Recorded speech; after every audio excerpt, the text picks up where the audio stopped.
3D Mario's legacy is spread across a number of systems, and unless you go through the questionable means, you need at least a Wii, Wii U, and a Nintendo Switch to play them all, and even then, only Super Mario 3D World and Super Mario Odyssey can be played in HD.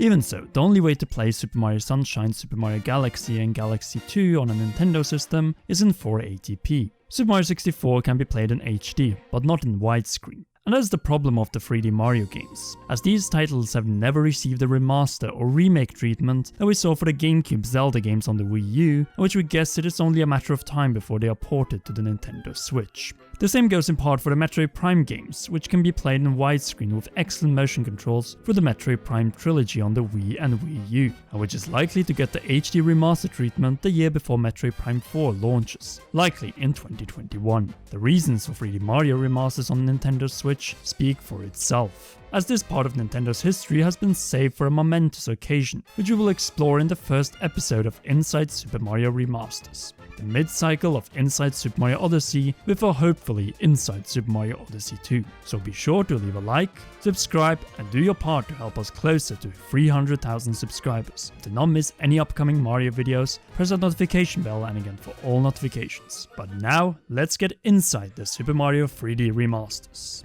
2020 marks Super Mario's 35th anniversary. Paper Mario and Lego Mario are out. The 2D legacy is well secured on Nintendo Switch with Super Mario Bros., Super Mario Bros. 2, Super Mario Bros. 3, and Super Mario World through the NES and SNES Nintendo Switch Online services, and through Super Mario Maker 2. Even Super Nintendo World is ready to open as soon as Japan opens up to the world again. However, the 3D Mario games are a completely different story, as the only 3D Mario experience on the Switch until the release of the 3D Super Mario Remasters is Super Mario Odyssey. And we have known about the Super Mario 3D Remasters, or at least the rumors about them, since around March 2020.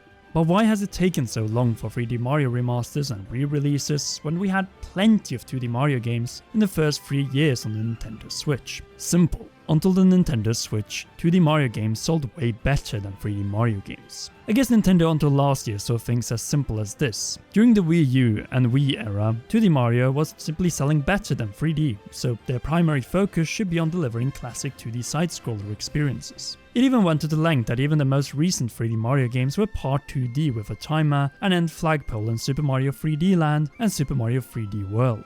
Then came the Nintendo Switch, and the turnaround were the most open Mario game to date. Super Mario Odyssey crushed the new Super Mario Bros. U Deluxe and Super Mario Maker 2 in terms of sales, and made Nintendo realize that people want more 3D Super Mario titles. The more open, the better. The only problem is that developing a sequel to Super Mario Odyssey is likely a 4-year process, requiring the development of at least 15 new open area kingdoms, while making remasters or even remakes of titles from the last few decades is a far quicker process. Remember, Nintendo are a business, and until they saw the massive potential in the 5 prior 3D Mario console titles to take advantage of the worldwide 3D platformer renaissance, there was no way that they would remaster Sunshine, Galaxy 1 and 2, and even remake Super Mario 64. It was no doubt the success of the Crash Bandicoot Insane trilogy, their own Super Mario Odyssey, most recently the Spyro Reignited trilogy, that made Nintendo even consider the possibility of remastering 3D Mario titles that are 14 years apart historically. And for us gamers, it is a gift from the heavens, as 3D Mario games are among the very best games Nintendo and gaming can provide.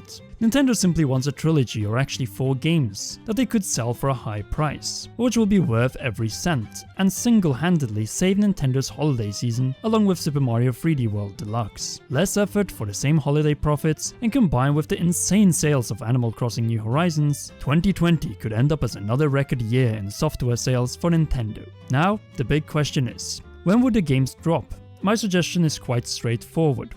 By now, we already know that Nintendo mostly released their games on Fridays. That was the case so far this year for Animal Crossing New Horizons, Xenoblade Chronicles Definitive Edition, Clubhouse Games 51 Worldwide Classics, and Paper Mario The Origami King. So based on this and the fact that Mario's 35th anniversary is on Monday, September 13th, I believe that we can expect the Mario games either on Friday the 11th or 18th of September. I wonder if I got it right if you are watching this video after the reveal. Sound off in the comment section down below. But anyway, for the rest of this video, let's go over in a few short steps what Nintendo could add to each of these 4 titles. We might do dedicated videos later on if this video gets enough likes or views, though more likely we'll just go over them individually. Super Mario 64 is the game on this list with the greatest potential. Why? As it has been remade once on the DS with multiple playable characters, new story sequences and characters. Some of the better ones from the DS remake could make the transition to the Nintendo Switch. Secondly, Super Mario 64 does not only need an HD remaster, but rather a full-blown HD remake, as it is the only 3D Mario game out of the 4 that, similarly to Crash Bandicoot N. Sane Trilogy and Spyro the Reignited Trilogy, which derived from the era of console 3D infancy. In other words, low polygon count and poor camera controls as a second analog stick dedicated to the camera and better graphics were first fully implemented for platformers in the GameCube and PlayStation 2 generation. And that sums up Super Mario 64. It needs a graphical update similar to Crash and Spyro, and offer a fixed camera option beside the original to not lag behind with the times. Though at the same time maintain its feel and gameplay for hardcore fans, but be more welcoming for less experienced players. It is tempting to say that they should use the Odyssey engine and its dual camera analog controls, but we will see. What matters most of all is that the game is a full-blown HD remake, and not a regular HD remaster, or even worse, just an N64 Switch Online launch title in September.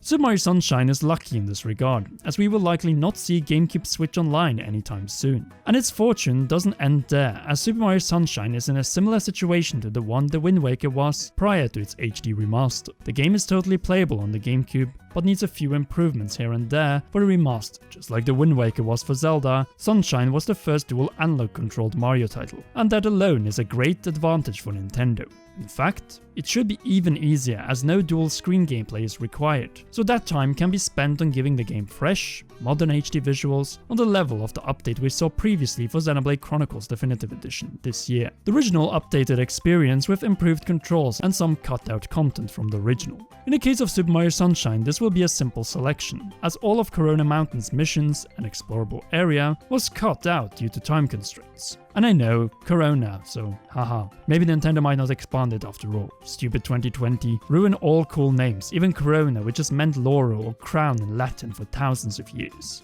Anyhow, I think treating Sunshine the same way Wind Waker HD was treated is the perfect recipe for a successful remaster. Simplify or shorten some of the most annoying parts to provide an overall better and ultimate experience of the game that can be enjoyed by a wider demographic.